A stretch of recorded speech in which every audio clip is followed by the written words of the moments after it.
Bismillahirrahmanirrahim. Assalamualaikum warahmatullahi wabarakatuh. Alhamdulillah wassalatu wassalamu ala rasulillah la hawla wa la quwwata illa billah. Alladhi khalaqa sab'a samawatin tibaqa ma tara fi khalqi rahmani min tafawut farji'il basara hal tara min futur. Amma ba'du, wa qala Allah Ta'ala fi kitabihil karim, inna nahnu nazzalna dzikra wa inna lahu lahafidun. Al-ayah.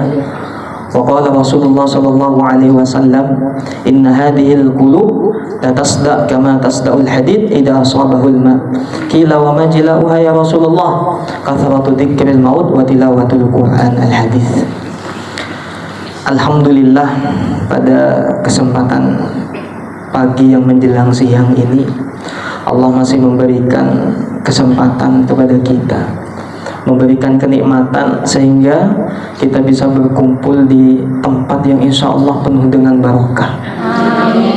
Karena rumah itu, ibu-ibu yang dirahmati oleh Allah, kalau rumah sudah dibacakan Al-Quran, maka rumah itu akan adem, insya Allah itu. Kalau rumah yang tidak pernah dibacakan Al-Quran, rumah yang di dalamnya tidak ada orang yang beribadah di dalamnya, itu rumah seperti rumah yang mau roboh. Ini Rasulullah sendiri yang bersabda. Jadi bersyukur kalau kita misalkan kita punya rumah, kemudian rumah kita digunakan untuk beribadah kepada Allah. Salawat serta salam semoga tetap tercurahkan kepada junjungan Nabi kita, Nabi Muhammad SAW, alladzi akhrajna minadh dhulumati ilan nur. Karena dengan Nabi Muhammad ini kita bisa ada di zaman hingga pada saat ini, yaitu zaman Islamiyah. Awalnya dari jahiliyah menuju Islamiyah, dari alam kegelapan kemudian menuju alam yang penuh dengan kecerahan hingga pada detik hari ini. Dan kita itu yang perlu kita ketahui bahwa Nabi Muhammad itu tidak mau masuk surga duluan sampai menunggu umatnya. Umatnya dikumpulin semua baru Nabi Muhammad masuk ke surga. Makanya ada doa itu, Rabbana atina fid dunya hasanah. Ya Allah, berilah kami kebaikan ya Allah di dunia, wa fil akhirati hasanah, dan kebaikan di akhirat, wa qina adzabannar, dan jauhilah kami ya Allah dari api neraka. Karena semua umat Nabi Muhammad akan masuk surga, akan tetapi enggak semua umat Nabi Muhammad bisa selamat dari api neraka. Makanya ada doa waqina adzabannar. Gitu. Sebelum saya menyampaikan tema pada hari ini, saya izin perkenalan dulu karena sama Ibu Devi disuruh perkenalan saya. Sebenarnya mungkin Ustadz Soleh, kiai saya yang mengisi di sini, beliau. Saya nggak tahu kenapa beliau mungkin halangan, ada kepentingan lain sehingga beliau melemparkan kajiannya kepada saya. Jadi memang beberapa kajiannya beliau memang dilemparkan ke saya, sampai khutbah Jumat itu dilemparkan ke saya, gitu. Alhamdulillah.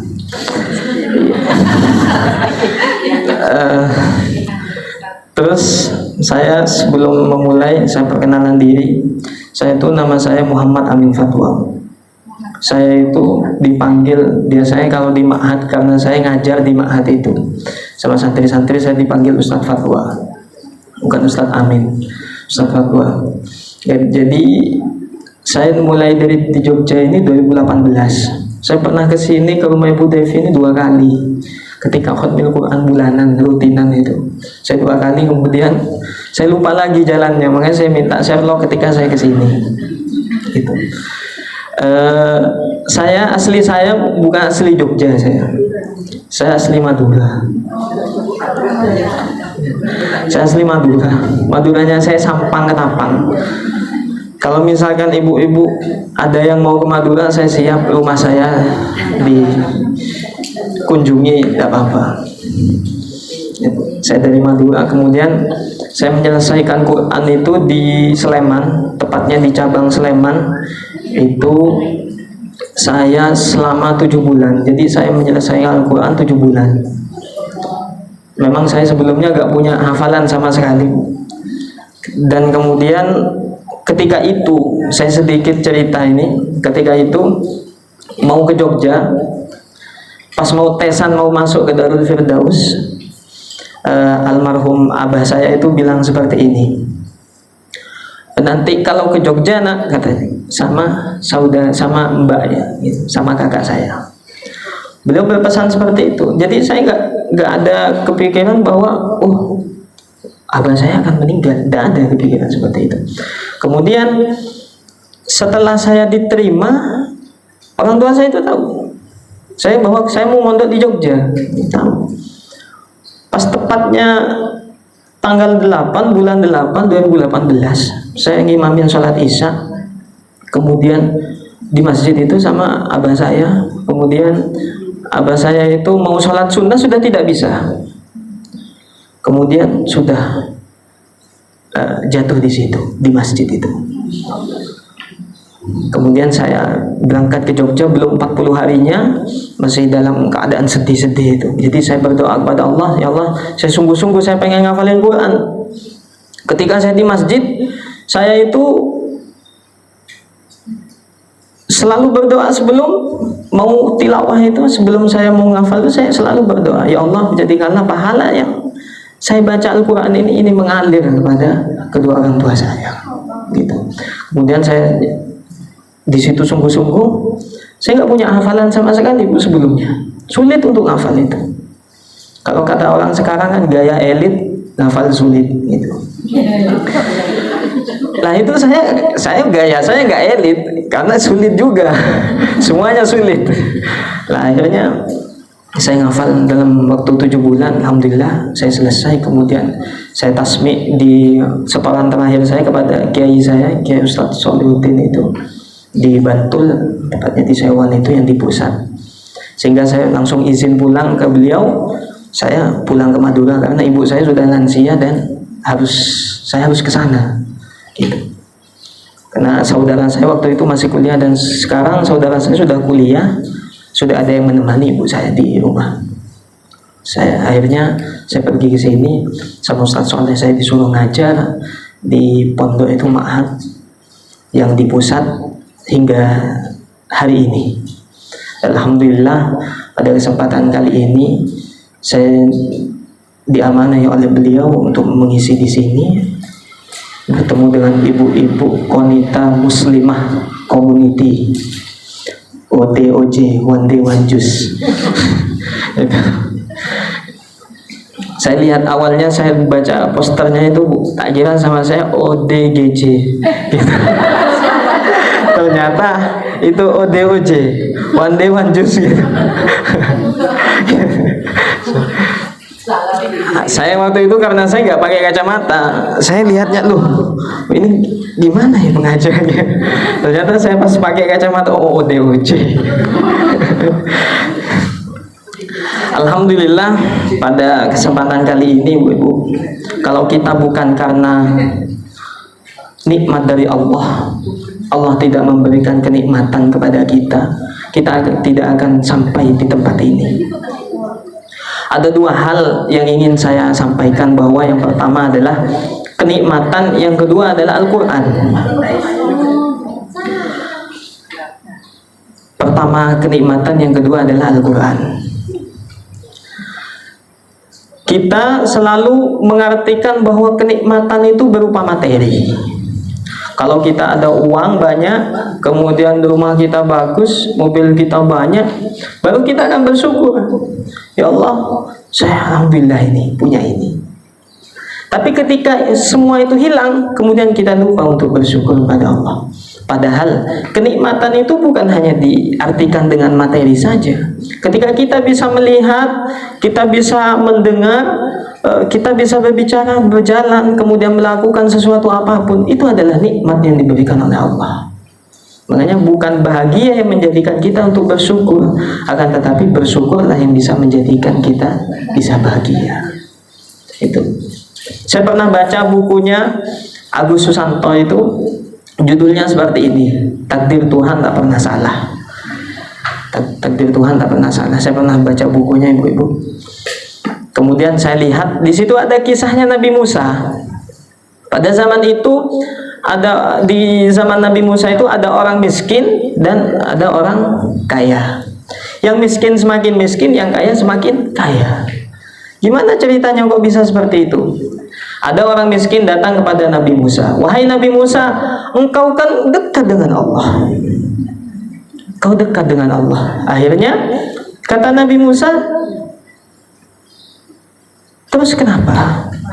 Doakan saya, wahai Nabi Musa, biar saya bisa menjadi orang yang kaya. Kata orang miskin tadi. Kata Nabi Musa kemudian menjawab dengan tersenyum, perbanyaklah kamu bersyukur kepada Allah. Akhirnya di dalam hatinya orang miskin itu dia punya kretek, ada kretek di hatinya itu. Batinnya berbicara. Kata orang miskin itu, bagaimana aku bisa bersyukur kepada Allah? Rumah saja saya numpangnya, uang saja saya tidak punya.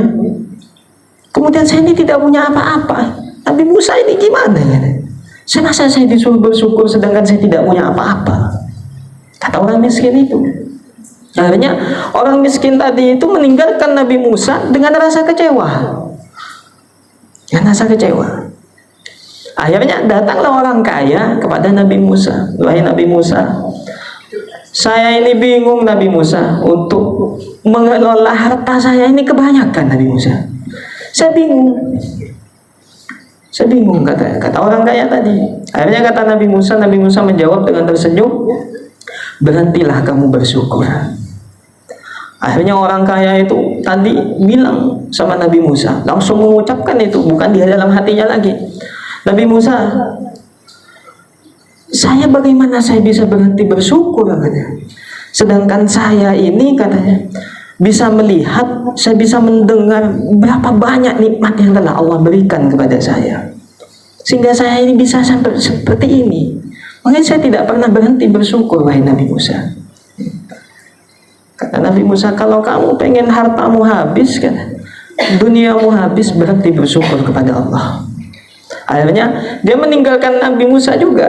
Ketika orang kaya itu meninggalkan Nabi Musa karena sama Nabi Musa disuruh berhenti bersyukur. Bagaimana berhenti bersyukur katanya, sedangkan banyak kenikmatan yang telah Allah beri kepada saya. Akhirnya ketika sudah berjalan 1 tahun 2 tahun, ada hal yang mencolok dari keduanya. Yang miskin semakin miskin karena dia tidak mau bersyukur, yang kaya semakin kaya karena dia mau bersyukur dan dia tidak mau berhenti untuk selalu bersyukur kepada Allah. Dari kisah ini kita melihat, kalau kita sudah diberikan kenikmatan yang banyak, yang luar biasa, walaupun itu bukan harta, bukan dunia yang kita punya, itu kita harus syukuri. Jangan sampai kita kufur kepada Allah. Sampai ketika kita misalnya rumah kita mungkin sederhana, kita tidak punya apa-apa, kita hanya keluarga yang pas-pasan. Kemudian kita itu selalu melihat kenikmatan orang lain, sehingga apa? Sehingga kita itu lupa cara untuk bersyukur. Ketika ada tetangga kita mungkin rumahnya yang besar, megah, mewah, ketika kita melihat itu, selalu melihat kenikmatan orang lain, maka kita akan lupa untuk selalu bersyukur kepada Allah. Saya ada kisah lagi, Bu. Ada kisah itu Sayyidina Ibrahim Ibn Adham. Beliau ini ulama sufi di Timur Tengah. Sayyidina Ibrahim Ibn Adham. Ketika itu beliau pernah pergi ke pasar. Ketika di pasar itu beliau pernah bertemu dengan kakek-kakek sebatang kara. Tidak punya kaki, tidak punya tangan, kemudian matanya buta dan kulitnya terkena penyakit kulit, kusta. Penyakit kusta itu. Akhirnya Sayyidina Ibrahim Adham ini melihat kakek tadi. Ketika ada orang yang lewat di depan kakek tadi, kakek itu selalu bersyukur. Ada orang memberi apapun itu, dia teriak sambil mengatakan Alhamdulillah. Yang diucapkan dari lisannya hanya itu, Alhamdulillah katanya. Akhirnya Sayyidina Ibrahim Adham ini terkesima itu, heran dengan penampilannya sudah seperti ini, tapi dia selalu bersyukur kepada Allah. Disambillah oleh Sayyidina Ibrahim itu. Wahai kakek, apa yang membuatmu bersyukur kepada Allah sedangkan kau tidak punya apa-apa? Engkau sebatang kara. Akhirnya kata kakek tersebut, nak, saya memang tidak punya apa-apa, nak. Saya tidak punya tangan, saya tidak punya kaki, mata saya buta, kulit saya terkena penyakit kusta. Tapi Allah masih menetapkan kepada diri saya, kepada hati saya, nak, dua kenikmatan. Apa itu, kek? Qalban syakiran wa lisanan dhakiran. Hati yang selalu bersyukur dan lisan yang selalu berzikir kepada Allah. Seketika itu Sayyidina Ibrahim Adham ini menangis, karena gak semua orang bisa dikaruniai, bisa ditinggali oleh Allah, dititipkan amanah dua itu, qalban syakiran wa lisanan dhakiran. Kita yang kaya aja kadang kita ngeluh. Kita yang hidupnya sempurna daripada orang lain yang mereka ada di pinggir jalan, kadang kita selalu mengeluh. Ketika kita diberikan ujian, ketika kita diberikan musibah, kita selalu mengeluh. Padahal berapa lama kita hidup dengan kenikmatan, kemudian hanya diberikan ujian sedikit saja, hanya 1 bulan, kemudian 1 minggu saja, kita sudah lupa kepada Allah. Makanya kita jangan sampai seperti itu. Jangan sampai ketika kita sudah sempurna, memang semuanya tidak ada manusia yang sempurna, tapi kita ini sudah sempurna, kita bisa melihat gitu. Dibandingkan dengan kakek tadi, dia tidak bisa melihat, tapi Allah masih tetapkan kepada hatinya dua kenikmatan. Kadang ketika kita itu makan, kita makan misalkan lauknya tahu tempe, kadang kita ngeluh, apa ini tahu tempe? Karena kenapa? Kita tidak dibiasakan untuk selalu bersyukur di hati kita. Qalban syakirannya tidak ada. Kemudian lisanan dzakiran, lisan yang selalu berzikir mengucapkan kalimat Allah itu tidak ada. Di hati kita hanya mengeluh terus. Kemudian apa? Lisan kita yang keluar dari lisan kita hanya mencela makanan, mencela kenikmatan yang telah diberikan oleh Allah Subhanahu wa ta'ala. Nabi Daud, bayangin Nabi Daud, anaknya dipanggil oleh Allah semuanya, hartanya dihabiskan, kemudian Nabi Daud diberikan penyakit kulit yang bertahun-tahun hingga tidak sembuh. Akhirnya kata istrinya, wahai Nabi Daud, wahai suamiku, engkau kan dekat dengan Allah, engkau kan utusan Allah, ketika engkau berdoa, engkau akan dikabulkan oleh Allah. Apa kata Nabi Daud? Wahai istriku, berapa lama kita diuji oleh Allah? Berapa lama kita hidup dalam kenikmatan? Kata istrinya dijawab, wahai Nabi Daud, wahai suamiku, kita hidup dengan kenikmatan 20 tahun. Terus kita diuji berapa tahun? Kita diuji hanya 2 tahun. Wahai suamiku, aku masih malu untuk meminta kepada Allah. Karena kenapa, Bu? Saking banyaknya nikmatnya yang telah diberikan kepada kita. Kita mendapati anak kita, kemudian anak kita solehah, kemudian ngajarnya misalkan bukan di kantoran, hanya di langgar-langgar pengajian gitu mungkin. Kemudian kita ngeluh, kok saya punya anak seperti ini ya? Padahal anak itulah suatu saat yang akan membawa orang tuanya ke surga. Akhirnya kata Allah di dalam hadis qudsinya itu seperti ini. Mali arahum, apa sih yang menyebabkan orang tuamu itu masuk neraka? Apa yang menyebabkan orang tuamu itu masuk neraka sehingga kamu tidak mau masuk surga? Ada anak-anak yang soleh dan solehah, ketika mau masuk surga gak bisa masuk surga, gak mau. Akhirnya sudahlah, gak usah, itu orang tuamu ada di neraka. Akhirnya kata anak tadi, saya tidak mau ya Allah, saya tidak mau untuk masuk surga duluan. Orang tua saya ya Allah masih ada di neraka. Akhirnya ya sudah, tarik orang tuamu, ambil tangan kedua orang tuamu, masukkan ke dalam surga bersama Rasulullah SAW. Itu ketika kita mendapati anak kita yang soleh, itu kenikmatan daripada ketika kita mendapati anak kita yang dia lupa untuk beribadah kepada Allah. Kita banyak punya harta, punya rumah, kemudian rumah kita, kemudian kita nggak digunakan dengan kebaikan, itu akan menjadi tanggung jawab kita nanti. Ketika ditanya di akhirat kelak, saya sudah ngasih kamu banyak kenikmatan, apa yang kamu gunakan dari kenikmatan itu? Saya kasih kamu rumah, saya kasih kamu mobil, saya kasih kamu harta, apa yang kamu gunakan dari semua itu? Akhirnya dijawab sama orang yang memang dia munafik, dia tidak pernah bersedekah, dia tidak pernah membantu orang lain. Ya Allah, katanya, saya menggunakan harta saya, dunia saya hanya untuk kebaikan, ya Allah. Dia berbohong. Akhirnya benar, di surat Yasin itu Allah turunkan ayat Al-yawma nakhtimu ala afwahihim wa tukallimuna aydihim wa tashhadu arjuluhum bima kanu yaksibun. Al-yawma nakhtimu ala afwahihim. Ketika itu, mana di hari itu? Al-yawma nakhtim, ditutup mulut-mulut kita. Kita mau bohong nggak bisa. Wa tukallimuna aydihim. Kemudian tangan kita akan berbicara. Wa tashhadu arjuluhum. Dan kaki kita ini akan menjadi saksi bima kanu yaksibun, dengan apa yang telah kita perbuat ketika kita di dunia.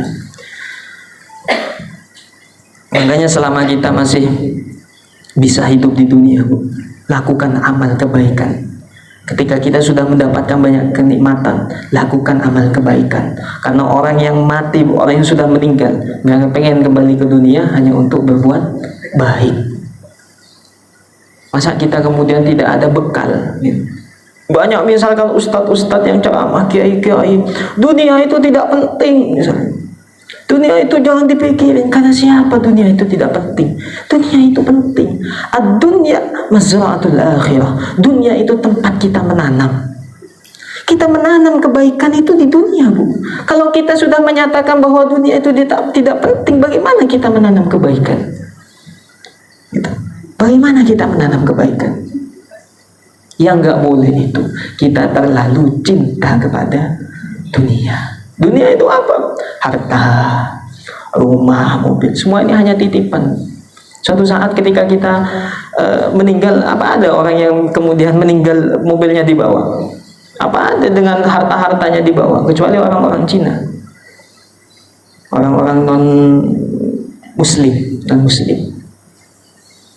Orang-orang Kristen itu, non Muslim itu ketika mereka meninggal dibawa semua, sampai sepatu-sepatunya, baju-bajunya yang biasanya untuk kerja, untuk apa, baju kesayangannya itu dibawa semua. Itu kenikmatan. Makanya jangan sampai kita itu seperti Qarun. Kalau Qarun itu dulu itu Qarun itu miskin. Qarun itu miskin. Ketika datang Nabi Musa alaihi salatu wassalam datang kepada Qarun, diutus oleh Allah, wahai Qarun, engkau kelaparan ya Qarun ya? Iya Nabi Musa, saya tidak bisa menafkahi keluarga saya. Saya hidup miskin Nabi Musa. Ya sudah Qarun, ayo kita buat emas, kita jual emasnya. Hanya kata Nabi Musa, ayo Qarun, cepetan kita buat. Dibuatlah emas itu, kemudian dijual emasnya sampai Qarun itu menjadi orang yang kaya. Jadi orang yang kaya, kemudian ketika kaya, Qarun ini lupa untuk bersedekah. Dia nggak ingat pada kemiskinan yang dulu dia alami. Orang-orang di sekitarnya, wahai Qarun, kami kelaparan Qarun, kami nggak punya apa-apa. Wahai rakyatku, kata Qarun, saya sudah bersedekah 1 bulan 1 kali, saya nggak usah sedekah lagi saya, kata Qarun. Akhirnya dilihatlah oleh Nabi Musa ketika Qarun ini keluar di kampungnya itu, dia hanya memamerkan hartanya, dibawa semua hartanya. Hingga apa? Orang-orang yang melihat, ya Allah, Qarun itu kaya banget ya, tapi tidak pernah bersedekah. Akhirnya dilihat oleh Nabi Musa kemudian berdoa kepada Allah, ya Allah, dulu Engkau mengutus aku untuk bisa mengkayakan, membuat kaya si Qarun ini. Tapi sekarang aku terserah padamu ya Allah. Aku terserah padamu ya Allah. Engkau mencabut harta Qarun itu, kemudian Engkau menghabiskan semua itu, terserah Engkau ya Allah. Akhirnya lama-kelamaan Allah memberikan azab kepada Qarun. Dibukalah bumi itu, dihancurkan bumi, dimasukkan rumah dan harta-hartanya. ke dalam bumi. Makanya disebut dengan harta korun, harta karun. Tapi kalau di sini cari harta korun, ya, ibu-ibu mau gali nggak ada, Bu. Gitu. Itu kenikmatan. Yang kedua adalah Al-Quran. Dengan perantara Al-Quran, semangat saya ketika khatmil Quran itu, walaupun di pesantren, walaupun di mana, saya itu tidak lupa dengan berdoa, Allahumma zayyinna bizinatil Quran. Kalau orang yang nggak paham dengan bahasa Arab, mungkin masa kita disuruh berzina dengan Al-Quran gitu. Allahumma zayyinna, ya Allah hiasilah kami bizinatil Quran, dengan hiasan Al-Quran, dengan Al-Quran. Zayyin itu menghiasi. Jadi kalau kita berdoa Allahumma zayyinna bizinatil Quran, ya Allah hiasilah kami dengan hiasan Al-Quran, dengan Al-Quran. Gak ada, Bu, kalau misalkan segala sesuatu itu disandarkan kepada Al-Quran, maka kita akan menjadi orang yang mulia. Kaidahnya Imam Ibnu Rajab itu seperti itu. Beliau menulis di salah satu kitabnya seperti sampai perkataannya beliau nyampe kemana-mana, kemudian diikuti oleh para ustadz-ustadz, para pendai-pendai, para kiai-kiai, semua menyampaikan itu. Ketika kita menyandarkan sesuatu kepada Al-Quran, maka kita itu sesuatu itu akan menjadi sesuatu yang mulia. Kalau kita pengen mulia pun di sisi Allah, maka perbanyaklah untuk membaca Al-Quran. Kita lihat dari malaikat Jibril. Malaikat Jibril ini yang menurunkan Al-Quran. Kemudian malaikat Jibril ini karena dia menurunkan Al-Quran, dia menjadi malaikat yang paling mulia di antara para malaikat yang lain. Bulan yang diturunkannya Al-Quran menjadi bulan yang paling mulia. Syahrul Ramadan alladzi unzila fihi Al-Quran. Kemudian malam yang diturunkannya Al-Quran menjadi malam yang paling mulia. Inna anzalnahu fi lailatul qadr. Sampai lailatul qadri khairum min alfi syahr. Lebih baik daripada 1000 malam. Itu hanya malam diturunkannya Al-Quran.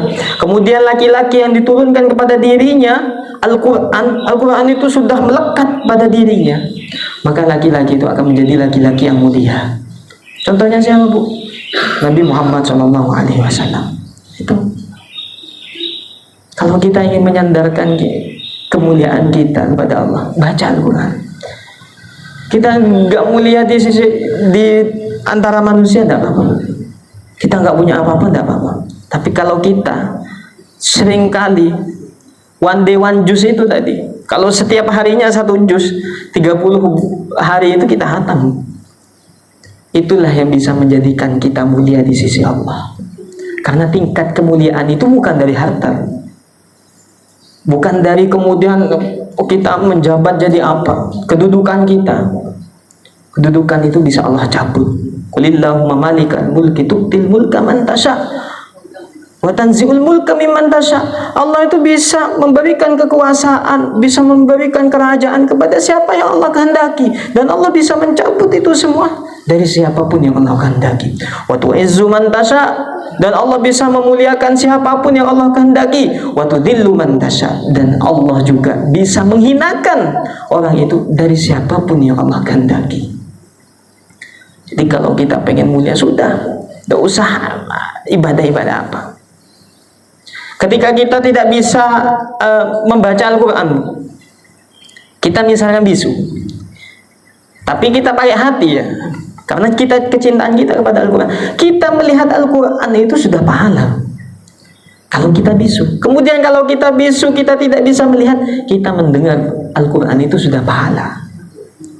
Kalau kita ketiga-tiganya nggak bisa, kita nggak bisa berbicara, kemudian kita tidak bisa melihat, tidak bisa mendengar, kita hanya memegang Al-Quran itu sudah pahala. Tapi memegang bukan hanya sekedar memegang, kemudian melihat bukan hanya sekedar melihat, seperti kita melihat kekasih kita, seperti kita melihat suami-suami kita, Bu. Kalau kita hanya melihat suami kita hanya dengan mata yang melotot, kemudian kita marah-marah, itu bukan pahala, Bu. Ya. Jadi melihatnya dengan indah, melihatnya itu dengan rasa cinta. Ketika kita melihat Al-Quran, kita cinta dengan Al-Quran. Ya Allah, saya cinta ya Allah dengan Al-Quran. Kita dapat pahala. Bukan hanya sekedar melihat itu Al-Quran itu sudah, bukan seperti itu, Bu. Sama saja ketika kita melihat suami-suami kita, melihat istri kita. Saya ingat saya masih belum punya istri, Bu, jadi saya belum bisa punya pandangan untuk melihat gitu. Itu. ketika kita memegang Al-Quran, kita pegang pakai hati. Sebagaimana kita merangkul, memeluk suami kita, kemudian apa? Kita memeluknya dengan rasa cinta. Itu pahala. Banyak pahala. Kalau kita nyari pahala itu nggak usah kemana-mana. Itu. Iya. Dengan hadisnya Rasul, inna hadhil qulub, kata Rasul, inna hadhil qulub la tasda. Sesungguhnya hati ini akan berkarat, kama tasdaul hadid idza asabahul ma.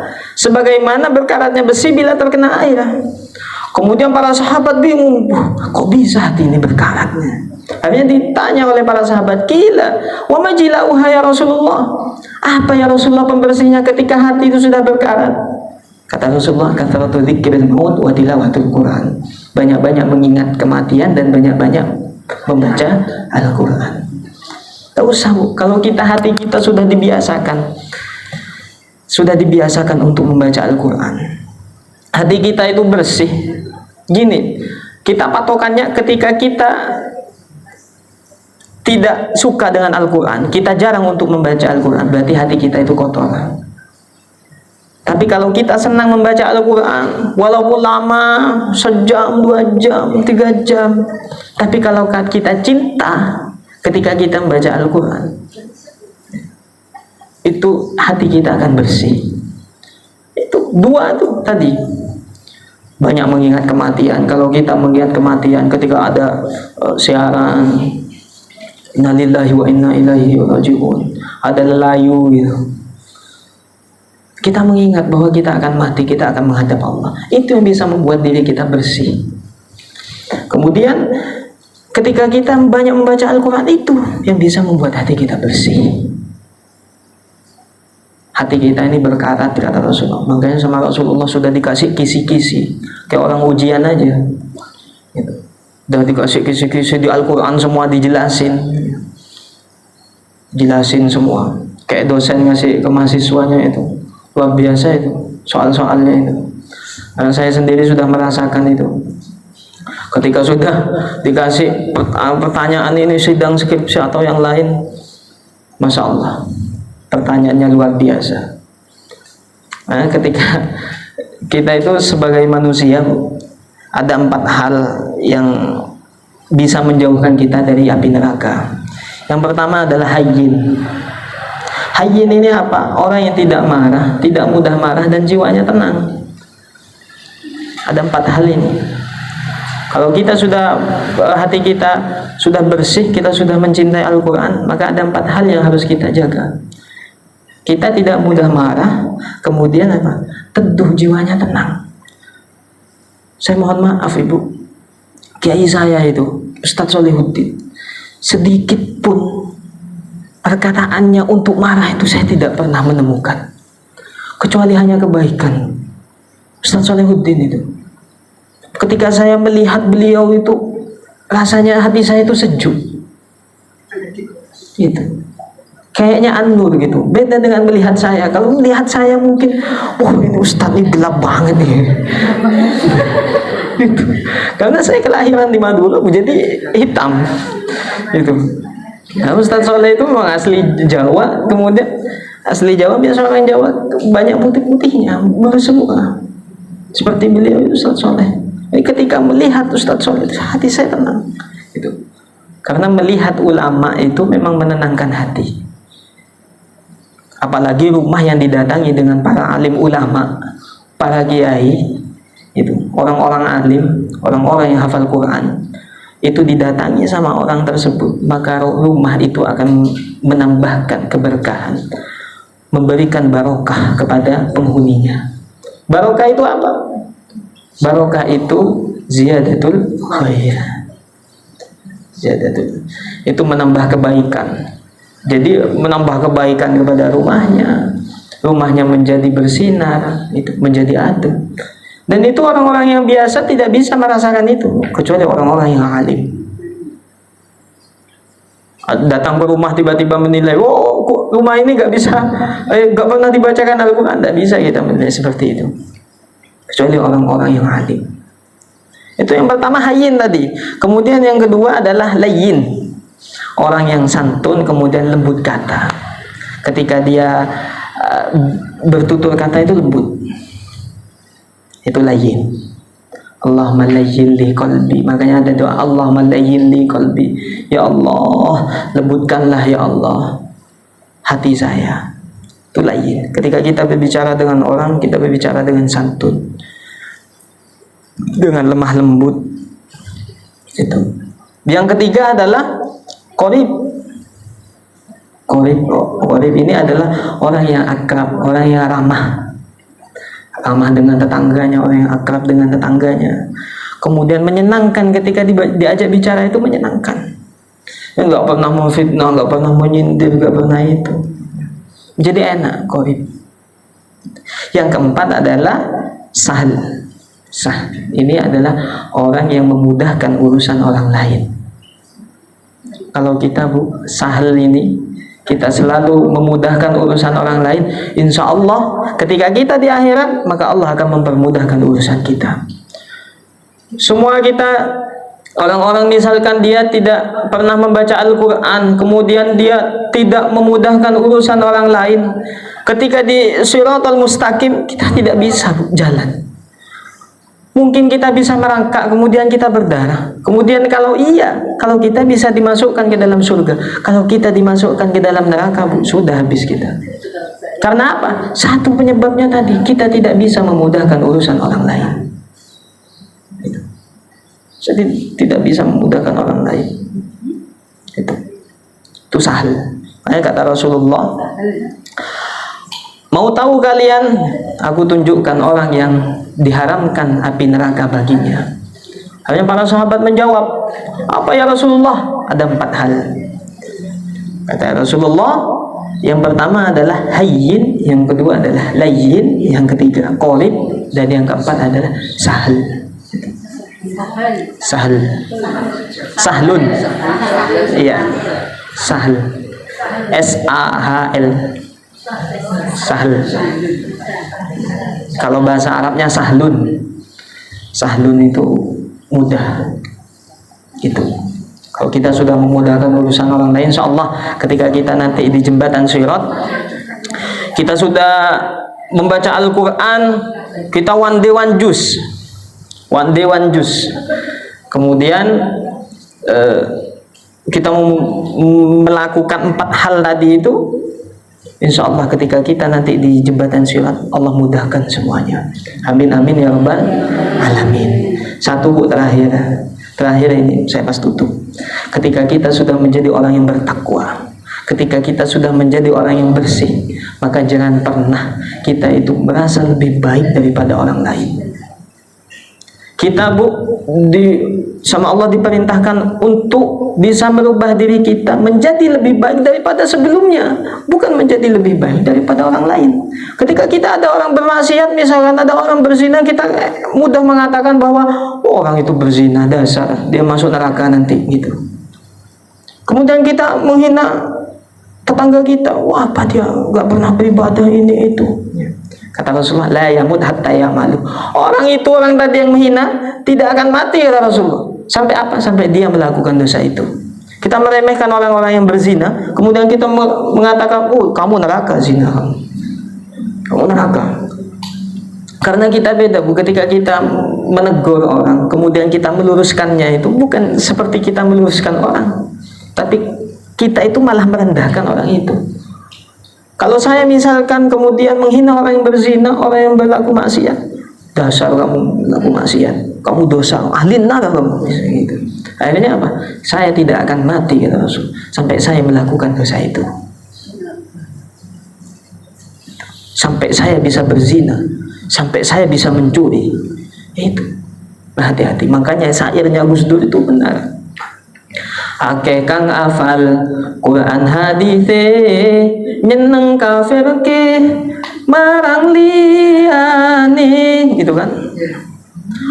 Kafir dewe gak dikateke yen isih kotor hati akale, gitu kan. Akeh kang hafal Quran hadis, banyak orang yang hafal hadis soal Quran tuh banyak. Yang hafal Quran hadisnya seneng ngafirke marang liyane. Kesenangannya, kesibukannya hanya mengkafirkan orang, menyalahkan orang, merasa lebih baik daripada orang lain. Yen ise kotor kafir dewe gak dikateke. Jadi kekotorannya sendiri gak pernah dipikirkan. Dulu saya pernah berbuat dosa, ketika saya sudah menjadi orang yang baik, kemudian saya merendahkan orang-orang yang berdosa. Kafir dewe gak dikateke, kata Gus Dur itu. Yen ise kotor hati akale, berarti orang itu masih kotor hati dan akalnya. Enggak salah Gus Dur itu buat syair seperti itu. Ibu-ibu kalau misalkan cari aja di Google itu syair-syairnya Gus Dur itu. Saya senang baca syairnya Gus Dur. Ya Rasulullah salamun alaik. Itu. Kalau kita mendalami, karena Gus Dur itu membuat syair bukan hanya sekedar membuat syair. Beliau harus berzikir, beliau harus berdoa. Beliau ketika membuat syair tidak pernah lepas dari wudu. Sama seperti ulama-ulama yang lain, imam-imam yang lain. Ketika membuat kitab tidak pernah lepas dari wudu, tidak pernah lepas dari puasa. Itu ibu-ibu.